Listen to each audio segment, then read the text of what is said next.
Good morning, students. How are you? Are you fine? Of course, you are fine. I, Dhaval Sangani, once again welcome you all in Saraswati Group of Education Online Education Channel. વિદ્યાર્થી મિત્રો, standard 9 subject English, જેમાં આપણે chapter 1 ચિત્તાસ tears, જેનો મતલબ થાય છે ચિત્તાના આંસુ, જેનો પાર્ટ 2 નો અભ્યાસ આપણે આજે કરવાનો છે. લાસ્ટ લેક્ચરમાં શું કરી ગયા એનું ઝડપથી રિકોલ કરી લઈએ તો લાસ્ટ લેક્ચર એટલે કે ચિત્તાસ ટીયર્સ પાર્ટ 1 માં આપણે ગ્લોસરી એટલે કે મીનિંગ્સ, શબ્દાર્થના મીનિંગ્સ એ પણ ઇંગ્લિશ ઇન્ટુ ઇંગ્લિશમાં જોઈ ગયા. શું જોયું આપણે લાસ્ટ લેક્ચરમાં? પાર્ટ 1 માં ગ્લોસરીમાં 18 મીનિંગ્સ જોયા અને એક પ્રી ટાસ્ક. રોજી નામની જે ગર્લ છે એ શોપકીપર એટલે કે દુકાનદાર પાસે જાય છે અને શું ઘટના બને છે એની પણ આપણે ચર્ચા કરી. ઝડપથી આપણે એનું રિકોલ કરી લઈએ તો કે ગ્લોસરીમાં આપણે શું શીખ્યા? તો કે મીનિંગ શીખ્યા. મીનિંગ ક્યાં? તો કે લસ ગ્રીન મેડો.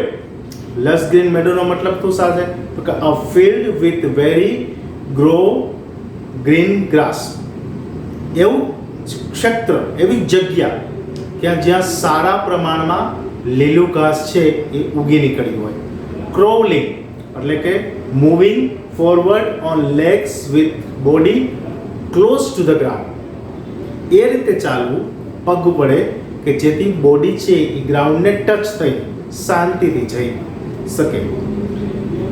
લિફ્ટ, જમ્પ્ડ હાર્ડ, ઊંચો કૂદકો મારવો. સ્પાર્કલ એટલે કે શોન અથવા બ્રાઇટન, ચમકવું, ચમકદાર. ઇનોવેટ એટલે jealous of, ઈર્ષાવવી.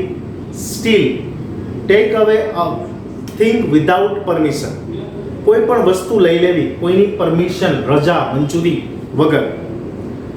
Stream, a small river, એક નાનું એવું ઝરણું.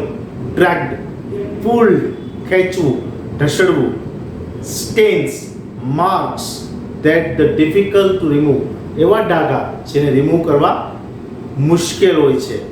Club, a heavy strong stick used as a weapon, એક એવી લાકડી મજબૂત કે જેનો હથિયાર તરીકે ઉપયોગ થઈ શકે. Tribe, a group of people, એવા લોકોનો સમૂહ. Living in a region from beginning, જે શરૂઆતથી જ તે પ્રદેશમાં રહેતા હોય. And that have the same language, એક સરખી બોલી હોય. એન્ડ કસ્ટમ, જેને આદિજાતિ કહેવામાં આવે છે. વિક્ટ એટલે એવિલ, દુષ્ટ. Dishonour, loss of respect because of you have done something bed.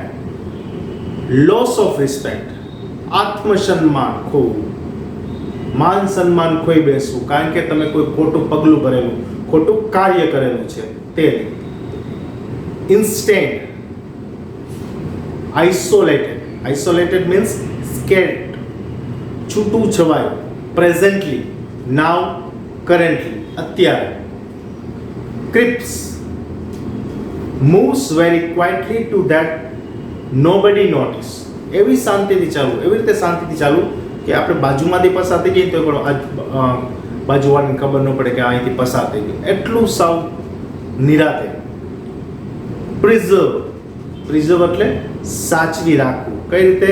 Save in a good condition. અને સેપરેટ્સ, સ્ટોપ લિવિંગ ટુગેધર. અહીંયા સેપરેટ એટલે જુદા પડવું, પણ અહીંયા ચિત્તાસ કબ્સ એટલે કે ચિત્તાના બચ્ચાઓ માટે વપરાયેલો શબ્દ છે સેપરેટ. એટલે કે જ્યારે બચ્ચાઓ છે મેચ્યોર થાય છે ત્યારે તે પોતાના માતાથી જુદા થઈ જાય છે, અલગ થઈ જાય છે. હવે આપણે પેજ નંબર 2 પર જે સ્ટોરી છે એની શરૂઆત કરવાની છે. તે પહેલા કેરેક્ટર્સ. આ પાર્ટમાં કયા કયા કેરેક્ટર છે? તો કે ઈદી છે. એ શું છે? તો કે ઝુલુ હન્ટર છે. ઝુલુ નામની જાતિ છે અને હન્ટર એટલે શિકારી. ઝુલુ નામની જાતિનો શિકારી છે. કોણ? ઈદી. હું અત્યારે શેની વાત કરી રહ્યો છું? આ પાઠમાં આવતા કેરેક્ટર્સ, પાત્રો વિશે. તો ઈદી કોણ છે? ઈદી છે એ એક નામ છે. ઝુલુ એની જાતિનું નામ છે. હન્ટર એટલે શિકાર. જેમાં આપણે પટેલ, વાણિયા, બ્રાહ્મણ આ બધા જાતિ હોય ને, એ જ રીતે ઝુલુ હન્ટર છે એ ઈદીની એક જાતનું નામ છે. Son, a wise old man, એક ડાહ્યો સમજદાર માણસ. Mother cheetahs and her two young cubs, માતા ચિત્તા અને એના બે બચ્ચાઓ. આ પાઠના આટલા કેરેક્ટર્સ છે, પાત્રો છે. ત્યારબાદ છે ઇડિયમ્સ એન્ડ ફ્રેઝિસ, કહેવતો અને શબ્દ સમૂહો, જે આપણે લાસ્ટમાં જોશું. હવે આપણે પાઠનું ટ્રાન્સલેશન કરીએ છીએ. પેજ નંબર 2, બધાની text book open, page number 2. First paragraph. Long, long ago, a Zulu hunter was sitting under a tree. Long, long ago. કોઈ પણ સ્ટોરી છે ને વિદ્યાર્થી મિત્રો, એ પાસ્ટની જ હોય છે. તો એ પાસ્ટના જ વાક્યથી એટલે કે ભૂતકાળથી જ શરૂ થાય છે. લોંગ લોંગ અગો, ઘણા લાંબા સમય પહેલાની વાત છે. અ ઝુલુ હન્ટર, ઝુલુ જાતિનો શિકારી, was sitting under a tree. ક્યાં બેઠો છે? એક વૃક્ષની નીચે બેઠો છે. કોણ બેઠું છે? ઝુલુ જાતિનો શિકારી. His name was Idi. હવે આવ્યું કે તેનું નામ ઈદી હતું. કોનું નામ ઈદી હતું? ઝુલુ હન્ટર. ઝુલુ નામની જાતિનો શિકારી જે છે, જે એક વૃક્ષ નીચે બેઠો હતો, તેનું નામ ઈદી છે. He saw a large herd of deer grazing in the lush green meadow. First meaning આપણો હવે પહેલા ચેપ્ટર, પહેલા પાર્ટનો. lush green meadow શું હતું? lush green meadow નો મતલબ a field with very well grown grass. ખૂબ જ સારા પ્રમાણમાં લીલુંછમ ઘાસ ઉગી નીકળ્યું હોય ને એવું મેદાન. તો એ મેદાનમાં ઈ હર્ડ એટલે ટોળું, તે ડિયરનું જે ટોળું છે, હરણ, એ હરણના ટોળાને જોઈ રહે છે. ગ્રેઝિંગ એટલે શું? ચરતું જોવે છે. એટલે કે હરણનું જે ટોળું છે એ લસ ગ્રીન મેડો, લીલાછમ ઘાસના મેદાનમાં ચરી રહ્યું હોય છે. તે આ ઈદી નિહાળી રહ્યો હોય છે. He said to himself, તે પોતાની જાતે જ પોતાને કહે છે, These deer are really wonderful. આ હરણો તો ખૂબ સુંદર છે. હવે ડિયર છે ને, એનું પ્લુરલ પણ ડિયર જ થશે સ્ટુડન્ટ્સ. ડિયર DEER એટલે હરણ, પણ જ્યારે એનો બહુવચન એટલે કે પ્લુરલ કરીએ ત્યારે પણ DEER ડિયર જ લખાય છે. તો શું આવે છે? તો કે he said to himself, તે પોતાની જાતને કહે છે, These deer are really wonderful, but I have to run a lot to catch one of them. આ હરણો તો ખૂબ સુંદર છે, પણ આ હરણોમાંથી મારે કોઈ પણ એક હરણને જો પકડવું હોય ને, તો મારે ખૂબ દોડવું પડશે, મારે ખૂબ મહેનત કરવી પડશે, પરિશ્રમ કરવો પડશે. તો can't there be an easy way to get one? એવો કોઈ સહેલો રસ્તો નથી કે હું આમાંથી કોઈ પણ એક હરણને સરળતાથી મેળવી શકું. Can't there be an easy way to get one? Get એટલે મેળવવું, one એટલે એક. હું આમાંથી એક હરણને મેળવવા માટે કોઈ સહેલો રસ્તો નથી મારા માટે. નેક્સ્ટ પેરેગ્રાફ જોઈએ. Paragraph number 3. Suddenly he saw a female cheetah crawling silently closer to the grazing animals. Suddenly, અચાનક, he saw એટલે કે ઈદી નામનો જે ઝુલુ હન્ટર છે એ જુએ છે. શું જુએ છે? a female cheetah, mother cheetah. female cheetah means માદા ચિત્તા. crawling silently. crawling, second meaning આવ્યો. crawling means moving forward on legs, body close to the ground.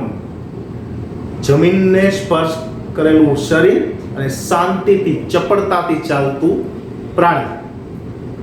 શું કરે છે?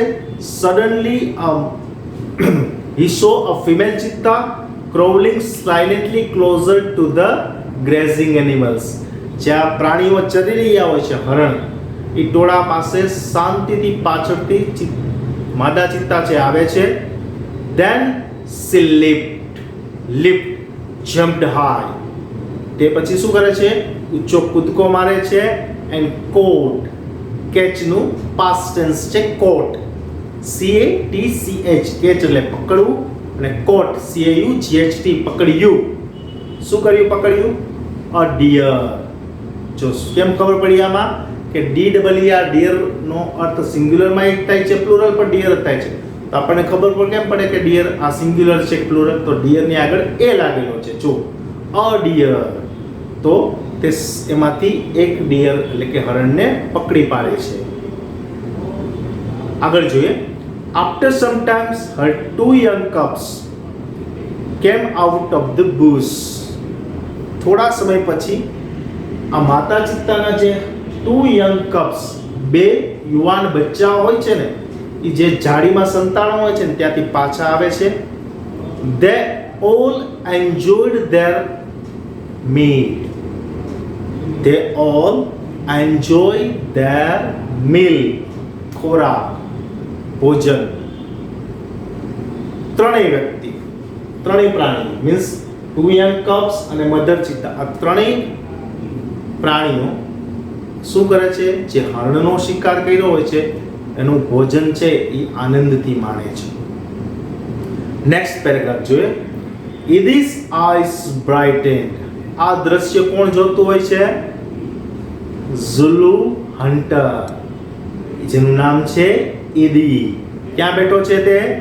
અંડર અ ટ્રી, એક વૃક્ષની નીચે બેઠો હોય છે. એ હરણના ટોળાને ચરતું જુએ છે અને અચાનક એના મનમાં વિચાર આવે છે કે આ હરણને પકડવા માટે તો મારે ખૂબ મહેનત કરવી પડે. કોઈ સહેલો રસ્તો ન હોઈ શકે કે હું આમ એકાદા હરણને સહેલાઈથી આસાનીથી પકડી પાડું. ત્યારે તે મધર ચિત્તાને ક્રોલિંગ સાયલેન્ટલી એટલે કે ધીમે ધીમે પગે આ ડિયરનો પીછો કરતા જુએ છે. અચાનક મધર ચિત્તા કૂદકો મારે છે, એક હરણને પકડી પાડે છે, એનું મારણ કરે છે અને એના જે બે બચ્ચાઓ જે ઝાડીમાં છુપાયેલા હોય છે તે આવે છે અને ત્રણેય ભોજનનો આનંદ માણે છે. ઈડી આ દ્રશ્ય જોઈને ઈડીઝ આઈસ બ્રાઇટેન, એની આંખોમાં ચમક આવી. તે સ્પાર્કલ્ડ વિથ એન આઈડિયા, અચાનક તેના મગજમાં સ્પાર્કલ, ચમત્કારો થયો, એક આઈડિયા, વિચાર આવ્યો એને. હી એનવીડ ધ કબ્સ. ઇનવીડ નો મતલબ થશે જેલસ ઓફ. તેના આ બચ્ચાઓની ઈર્ષા આવી. કઈ રીતે ઈર્ષા આવી? He envied the cubs. Can't be lucky as these beautiful cubs. હું આ બચ્ચાઓ જેટલો નસીબદાર બની શકું. They got their food without any effort. તેને તો કઈ એફર્ટ, પ્રયત્ન, પરિશ્રમ કરવો જ ન પડ્યો પોતાના ભોજન માટે.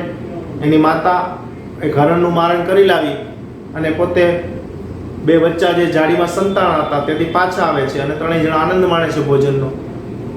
આ બે બચ્ચાઓ તો કઈ કર્યું જ નહીં, એને તો શાંતિથી પોતાનું ભોજન મળી ગયું. આ દ્રશ્ય જોઈને ઈદીના મનમાં એક વિચાર આવે છે, એને આખો ચમકવા લાગે છે, એના સ્પાર્કલ થાય છે એક આઈડિયાના મગજમાં અને કહે છે કે હું આ બચ્ચાઓ જેટલો નસીબદાર બની શકું. એને પોતાનો ખોરાક કોઈ પણ પ્રયત્ન વગર મળ્યો. Can I have a hunter like their mother. શું મારી પાસે એની માતા જેવો કોઈ શિકારી હોઈ શકે? હી થોટ, તે વિચારે છે. આવું કોણ વિચારે છે? ઈદી. નેક્સ્ટ પેરેગ્રાફ જોઈએ. He decided to catch a young cub and train it to hunt for it. તેથી તે એક બચ્ચાને ચોરવાનું પસંદ કરે છે અને ટ્રેનનો મતલબ કોઈ રેલગાડી નહીં, ટ્રેન એટલે તાલીમ આપવી. શું કરવું? તાલીમ આપવી. હું એને તાલીમ આપીશ કે કઈ રીતે શિકાર કરાય. ધેન આઈ શેલ ઓનલી સે. પછી માત્ર મારે એટલું જ કહેવાનું, આરામથી, કમ્ફર્ટેબલ, આરામથી એટલું કહેવાનું. Oh dear, oh my dear, જો અહીંયા ડિયર નો સ્પેલિંગ છે DEAR એટલે વહાલા. Oh my dear, go and kill a deer for me. Oh my dear, DEAR, અરે મારા વહાલા, ગો, જાઓ, એન્ડ કિલ, મારી લાવો, deer for me, a deer, એક હરણ મારા માટે. આશ્ચર્ય થઈ જાય છે. My life will be very comfortable there. પછી તો મારું જીવન છે ખૂબ જ શાંતિથી આરામદાયક વીતશે. He was quite pleased with his own idea. એને પોતાના વિચારથી ખૂબ ખુશી થઈ કે ખરેખર જો આવું બની જાય તો, કે હું આ બે બચ્ચાઓ છે એમાંથી એક બચ્ચાને ચોરી લઉં, પછી એને શિકારીની તાલીમ આપું, અને પછી મારે બેઠા બેઠા ખાલી એને ઓર્ડર જ કરવાનો કે oh dear, go and kill a deer for me. અરે મારા વાલા, જા અને એક હરણ મારી માટે લાવ. પછી તો મારું જીવન છે કેવું થઈ જશે? આરામદાયક થઈ જશે. હી was quite pleased with an idea. એને પોતાના આ વિચારથી ખૂબ જ ખુશી થઈ, સંતોષ થયો.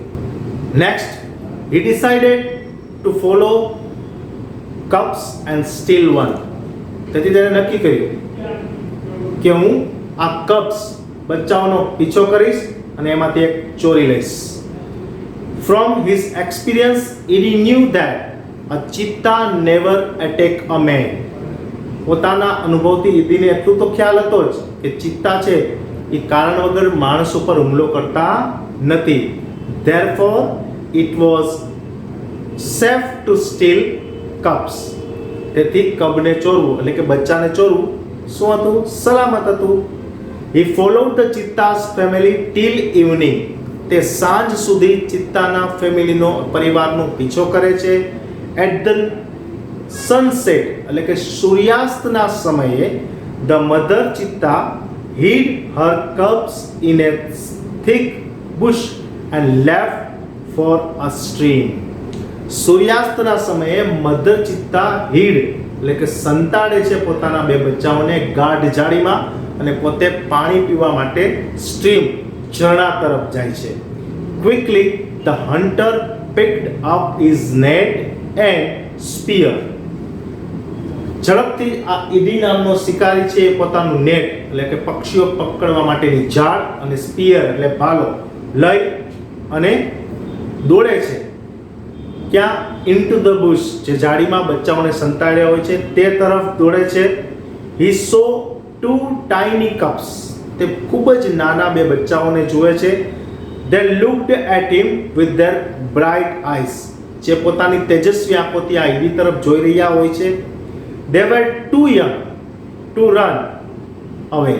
તે એટલા બધા નાના હતા કે તે દોડીને ભાગી શકે પણ તેમ નહોતા. Edie threw the net over them and the cubs were caught. Edie એના તરફ ઝાડ ફેંકે છે અને બંને બચ્ચાઓ છે એમાં ફસાઈ જાય છે. He needed only one cub, but he thought, it is always better to have two slaves instead of one. શું કરે છે કે ઝાડ ફેંકે છે, બંને બચ્ચાઓમાં ફસાઈ જાય છે. ઈદીને કેટલા બચ્ચા ચોરવાતા? એક જ, પણ ફસાઈ કેટલા જાય છે? બે. પછી એને વિચાર આવે છે કે ઓલવેઝ, કે એક કરતા બે ગુલામ હંમેશા સારા. આગળ જોઈએ. He dragged them with him and hid them under a big basket. તે પોતાની સાથે એને ઢસડે છે અને એના મોટા બાસ્કેટમાં એને સંતાડી દે છે. આગળ હવે શું થશે એ આપણે પાર્ટ 3 માં જોશું. શું ચિત્તા માતાને પોતાના બે બચ્ચાઓ મળી જશે? અને મળશે તો કોણ લાવશે? ઈદીને કઈ સજા થશે? ઈદીના હૃદય પરિવર્તન થશે? આ બધી વાત આપણે નેક્સ્ટ લેક્ચરમાં કરીશું. હવે આપણે ઇડન્સ એન્ડ પ્રેસિસ કહેવતોને શબ્દ સમૂહ તરફ જોઈ લઈએ. ઇન્સ્ટેડ ઓફ એટલે કે ને બદલે. Ramu wanted to buy a car instead of scooter. કે રામુને છે ઈ વોન્ટેડ એટલે ઈચ્છે છે, બાય અ કાર, એક કાર ખરીદવાની ઈચ્છે છે. સ્કૂટરને બદલે હવે એને કાર ખરીદવાની ઈચ્છા છે રામુ. સેકન્ડ વન છે ઓલ અરાઉન્ડ, ચારે બાજુ. The little boy looked all around the garden for his dog. એક નાનો બાળક છે જેનું કૂતરું ખોવાઈ ગયું હોય છે તે પોતાના કૂતરાને શોધવા માટે ગાર્ડનની ચારે બાજુ જોવે છે. ટુ ગેટ ટુગેધર, એકઠા મળવું. The children got together to plan for a picnic. બાળકો છે got together, ભેગા મળે છે, એકઠા થાય છે, to plan for a picnic, કે પિકનિકમાં જવા માટેનું જે આયોજન કરવાનું છે એ આયોજન કરવા માટે બાળકો છે એ ભેગા થાય છે. તો વિદ્યાર્થી મિત્રો, હું આશા રાખું છું કે અહીં સુધીની સ્ટોરી તમને બરાબર સમજાઈ ગઈ હશે. આ સેશનના અંતે એક વર્કશીટ હશે જેમાં MCQ, ટ્રુ ફોલ્સ કે ફિલિંગ ધ બ્લેન્ક્સ જેવી એક્સરસાઇઝો હશે, જે યુનિટ રિલેટેડ હશે, જે તમારે હોમવર્ક બુકમાં એકવાર સોલ્વ કરવાની રહેશે. નેક્સ્ટ લેક્ચરમાં એટલે કે ચિત્તાસ્ટિયસ પાર્ટ 3 માં ફરી મળીશું. ત્યાં સુધી થેન્ક યુ.